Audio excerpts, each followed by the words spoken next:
Today ay magluluto tayo ng pork humba. Bali kasim at pork liempo yung gagamitin natin dito. Masarap kasi sa humba yung may halong laman at taba ng baboy ang gagamitin. Babawasan lang natin ng konting mantika yung ating baboy at kapag naging golden brown na yung kulay nito, hahanguin muna natin ito at iseset aside. Yung mantika niya na din yung gagamitin natin panggisa sa ating sibuyas at sa ating bawang. Binawasan ko nga pala ng konting mantika yan pero gusto ko pa din yung ganyang kadaming mantika dahil mas masarap ang humba kapag nagmamantika kapag luto na. Ilagay natin uli yung hinango nating baboy at hahaluin lang natin ito at igigisa ng bahagya.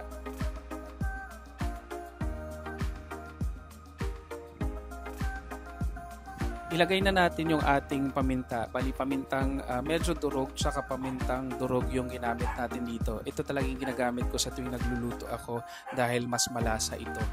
Ilagay na din natin yung dahon ng laurel. At syempre kapag humba yung pag-uusapan, hindi mawawala ang banana blossom dahil ito ang magdadagdag ng sarap ng lasa at aroma ng ating humba.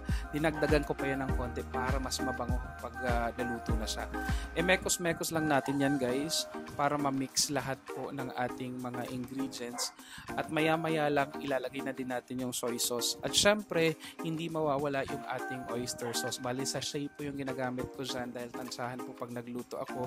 Pag ganyang kadami, isang buong sachet po yung ilalagay natin. Dalawang kutsara ng asukal. Nilagyan ko din pala yan ng konting suka. Pasensya na hindi ko pala na-record yung video. DIY, medyo nahirapan ako. Ayun, ilalagay na natin yung Coke. Pwedeng Coke, pwede namang Sprite. Depende kung anong available sa inyo. Hayaan lang natin kumulo at i-absorb ng laman yung ating sabaw para lumapot siya. Saka natin ilagay ngayon yung pineapple juice. Bali, isang maliit na lata lang yung ilagay natin. Depende kasi sa kung gaano kadami yung lulutuin nating humba.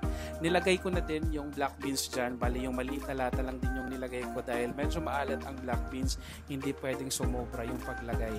Ayan, ilang minuto lang. Meron na tayong napakasarap na pork humba. Tamang-tama, nagugutom na ako. Kakain na tayo. Tara mga unta.